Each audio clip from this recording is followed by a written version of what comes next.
What's up guys? In this video we're going to review the WHEELTOP EDS OX mountain bike group set.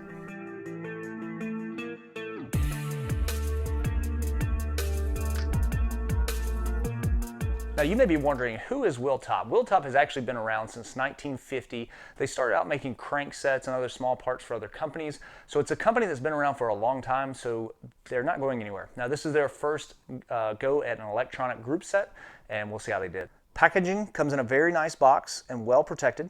You have a quality control stamp on the inside along with the manual. Some of the Chinese to English translations are not perfect, but you'll get the idea when you go through it.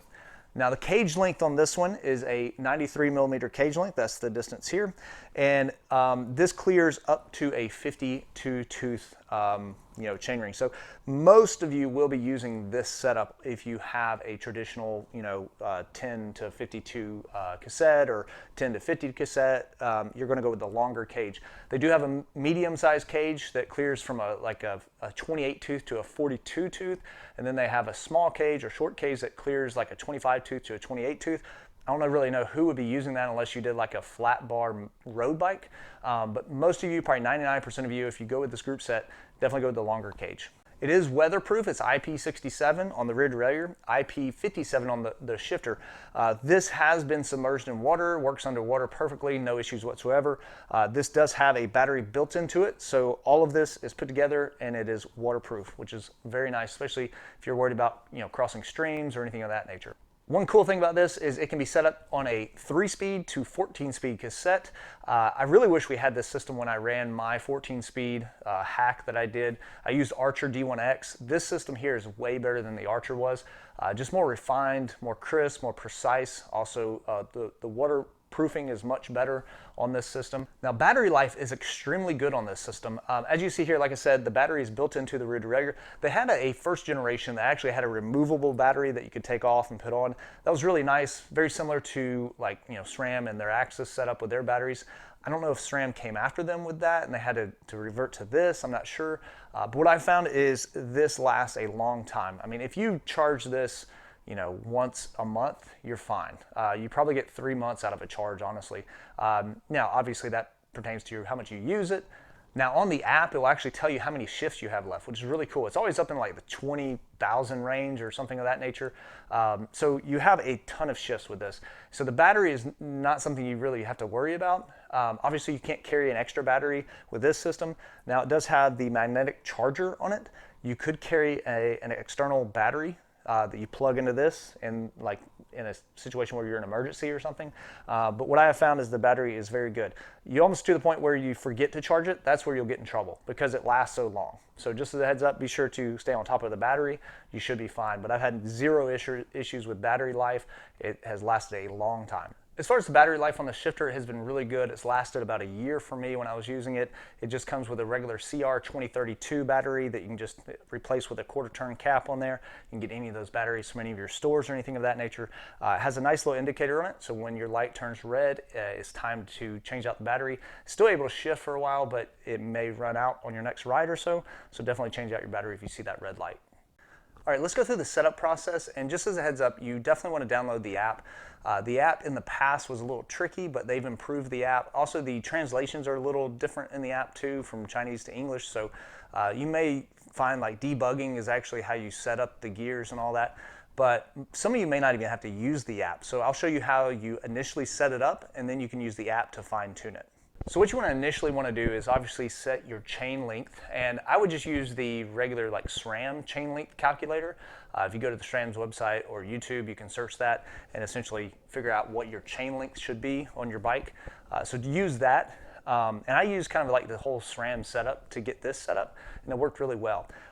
As far as your B screw, which is your screw back here that determines your pulley, how far your pulley is away from the cassette in the lower part. I use SRAM's, basically their Eagle setup here, which is essentially you put it on the cog here. All right, so it's your 11 tooth, and then you basically put it to where the pulley is lined up in that little hole. That's also online, so I'm not going to go into great detail there, but that's how I did the initial setup. So what you want to do is after you get it on the bike, your B screw is somewhat okay. you want to shift down to the smallest cog right here, okay? So you're gonna shift down to the smallest cog. So now we're in the smallest cog. What you'll do now is you'll actually use the shifter. So let's go look at the shifter and kind of show you how to do the initial calibration. This is what tells the rear derailleur that you're in the smallest cog. Now I just flipped the shifter around, so in a second I'll flip it back down, but I'll show you on the back here there's a button, and that button is what you'll do is you hold that down until there's a blue light that flashes on the front, and that basically is what tells the rear derailleur that you're in the smallest cog. Now this is the latest version, which is actually not even on the manual that was sent. You may have this version here, and if you have this version, I'll flip it upside down so you can see. This version has an N and a T, so what happens is you flip that down to the T, that tells it that it's in the smallest cog, and then you flip it back up. I'm guessing they went to this version because I don't know if some people were accidentally hitting the T or not, so that might have been the situation there. I'm not sure, but so you can see there. So you may have this one, or you may have the latest, which has this button. All right, so now that you have it in the smallest cog and you know that blue light is still flashing, you're micro adjusting, if you have that button, you'll hold that button down and then the blue light will stop flashing, and that tells the rear derailleur that you're now in the 10-tooth cog, and then you shift through the cassette. Now it comes preset as being 12-speed.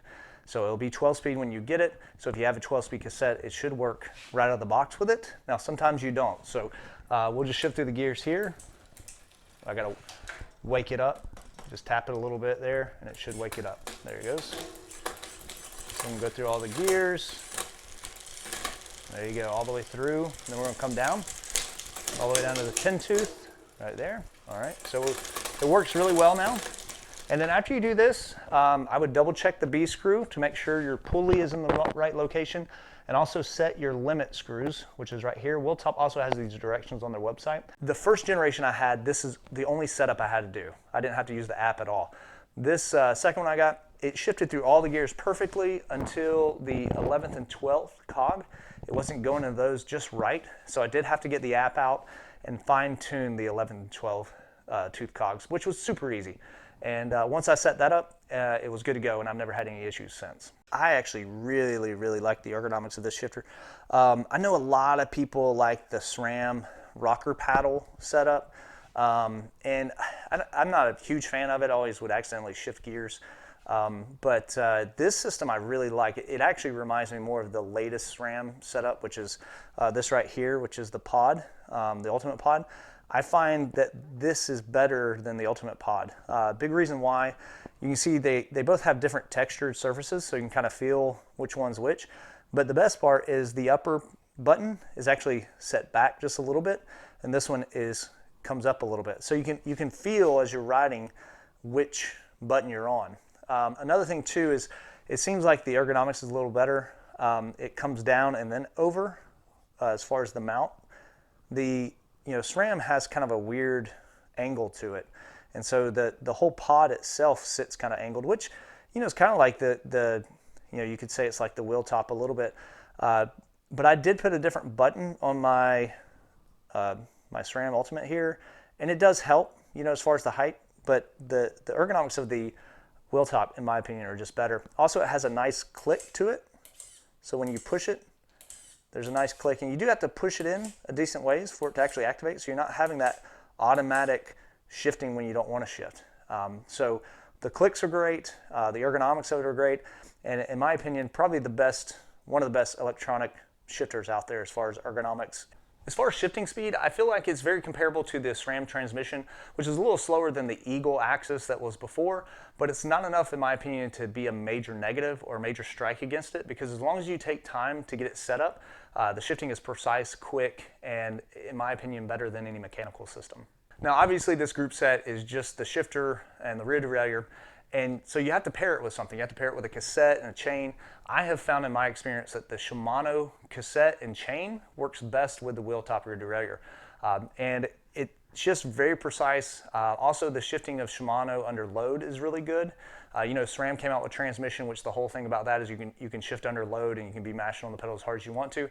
That was actually SRAM's attempt to go against Shimano, which had a little bit better shifting under load.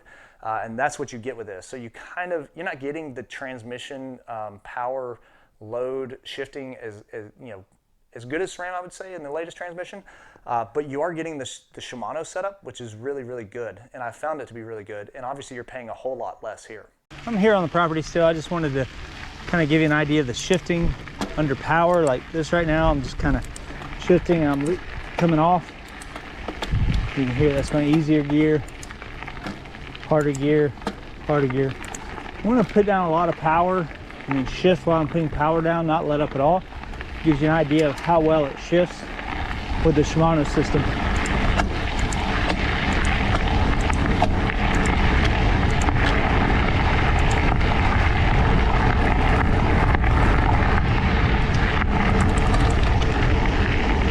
Now you may be asking, like, well, Billy, why don't you just run it with transmission cassette? Which actually that was my plan to begin with, but SRAM, actually their cassettes for transmission sits outboard 2.5 millimeter, which actually hits the edge of the frame. So just as a heads up, you cannot run wheel top with a transmission cassette unless you do some kind of modification to your frame. Actually, not your frame. It would be the UDH hanger here is plastic. You have to like try to machine some of it away from the cog, because basically the tin cog mashes into that. Now, if you don't have UDH at all, there's no way you can do this because your frame is set up for the proper spacing. So transmission, just as a heads up, you cannot run wheel top with a transmission SRAM cassette. Now, I have used it with the SRAM Eagle, which is, before transmission, and it worked good. It was actually a good setup. The only thing is it was a little clunky, like as far as the shifts go, and SRAM is kind of notorious for that before transmission. It's just kind of having clunky shifts. Some people really like it, some people don't, but I found with the wheel top, the Shimano was a little bit better there. Also, I used an E13, their 946 cassette, and it was similar to the SRAM setup before with the Eagle. So in my opinion, if you're going to go with this setup, I would go with the Shimano setup. Now, there are a lot of cassettes and chains on AliExpress. I haven't used any of those, so I have no experience with those, how they work. They could work great. Not sure. If you have any feedback on that and you used those before, leave them down in the comments below.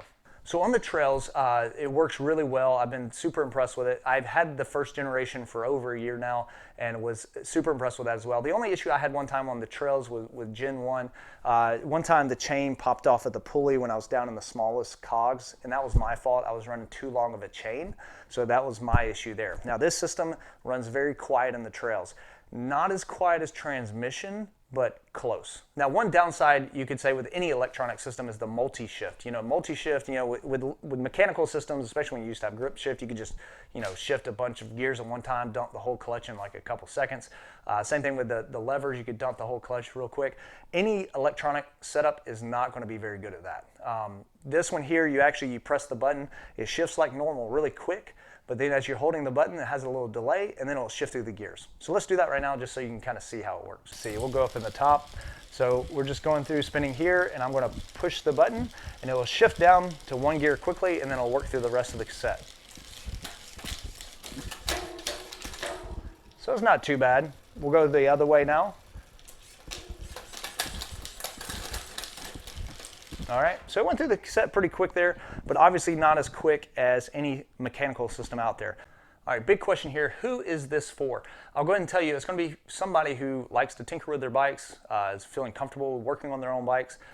And then if you also already have a Shimano system and you're just looking to upgrade, I would say it's definitely an upgrade from the Shimano mechanical system. I found the 12-speed Shimano mechanical shifters to be a little clunky as far as it's hard to press the triggers, and then sometimes you press them too far. You may like the way the Shimano mechanical shifters work with 12-speed. I don't. I will say that Shimano 11-speed mechanical shifters are probably the best mechanical shifters on the market. So another question is it worth it? The price is similar or close to the SRAM GX 12-speed setup for Eagle that's out there, not the transmission. And the price is similar. I would lean actually a little more towards wheel top, which is kind of weird. I should say this, it depends on what you're looking for. If you'd like to have flexibility, like to be able to run different speed cassettes and have it kind of future-proofed, you'll like wheel top. Now on the flip side with GX, yes, the shifting's a little bit quicker than wheel top, not much, but a little bit. And then the other side too is I would say the availability of extra parts, spare parts. Obviously SRAM is a huge giant in cycling. Any bike shop you go to, they're going to have an extra battery for you, an extra shifter, or whatever it may may be. So there's more parts available as far as the SRAM system. Now, saying that, I will say WheelTop probably has done the best job among the Chinese manufacturers of having after-sales support and also warranty. But there's a caveat to that. You have to purchase it from WheelTop. If you buy it from, let's say, AliExpress, it is really up to the seller if they will give you warranty or honor any kind of warranty service or anything of that nature. So what I would do if I was going to purchase it, I would purchase it directly from WheelTop. That way you will have great support there. Also, as a heads up, they do have a really great official Facebook group for all their EDS systems. So if you do buy the system, I would definitely join that group to get any kind of support you may have. Also, WheelTop does come into that group occasionally and will comment, and usually what they say is, hey, contact us at this email if you need support. So I hope you've enjoyed this video. I hope you found it beneficial. If you do have any questions about this, definitely leave them down in the comments below. Be sure to like this video if you've enjoyed this. Also subscribe to the channel for more videos and more tips. And thank you for watching. We'll see you in the next video.